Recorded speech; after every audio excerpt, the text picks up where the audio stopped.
And we want to begin by directing attention to something very strange and very mysterious, which occurred about 100 years ago, almost 100 years ago.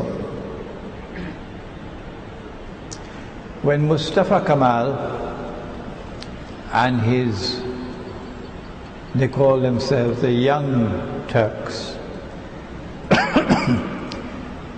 were able to seize control of the city of Constantinople from its previous Ottoman rulers, and then send the Sultan Khalifa packing. I believe he was sent to Switzerland. When the new administration took control of the country and of the city, they eventually proclaimed it the Republic of Turkey, the secular Republic of Turkey. But that's not all that they did. They decided, mysteriously so, to move the capital from Constantinople to a place called, at that time it was called Angora. Now it's known as Ankara. And not only did they shift the capital out of Constantinople, but they also changed the name of the city to one of the several other names. You know, New York is also known as the Big Apple. So cities have several names, but New York is the official name. So too Constantinople was the official name, and there were several other names. So they chose one of the several other, the Big Apple, and they gave to the name, the city, they renamed the city Istanbul. But that's not all. Mustafa Kemal did something more, something which has to be recognized as monstrously wicked. He prohibited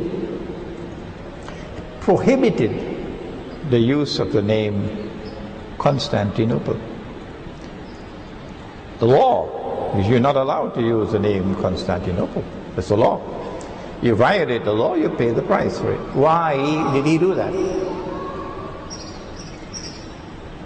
My answer is that if you are a Muslim, then Nabi Muhammad alayhi salatu wasalam is your leader.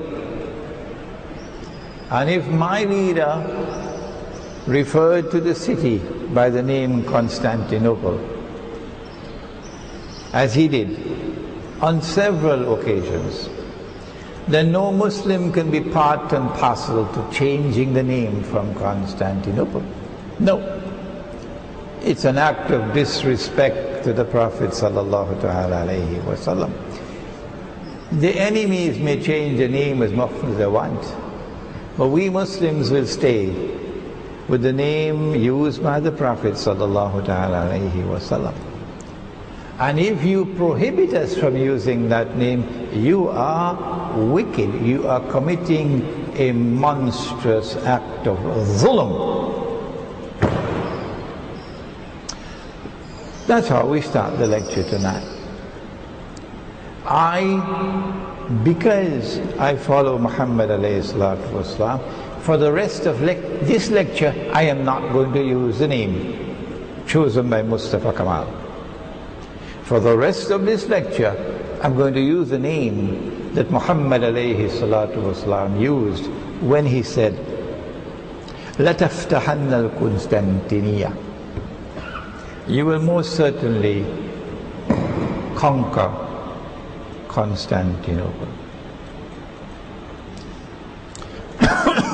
Why did they change the name?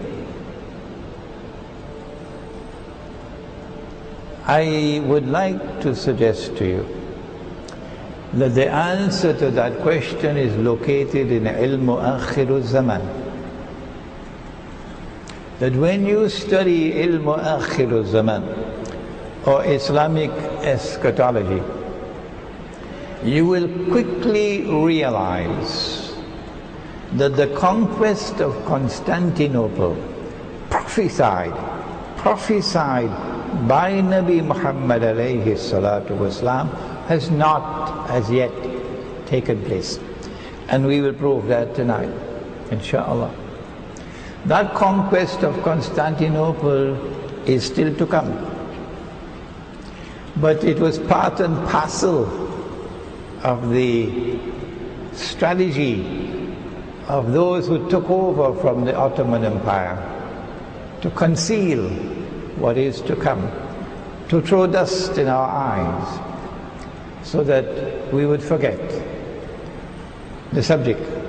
We would be lazy in our study of the subject, and we would uncritically assume, in ignorance assume, as so many scholars of Islam have assumed, and it's there in black and white on the internet, they can't erase it now, that they concluded that the conquest of Constantinople by the Ottomans in 1453 fulfilled the prophecy.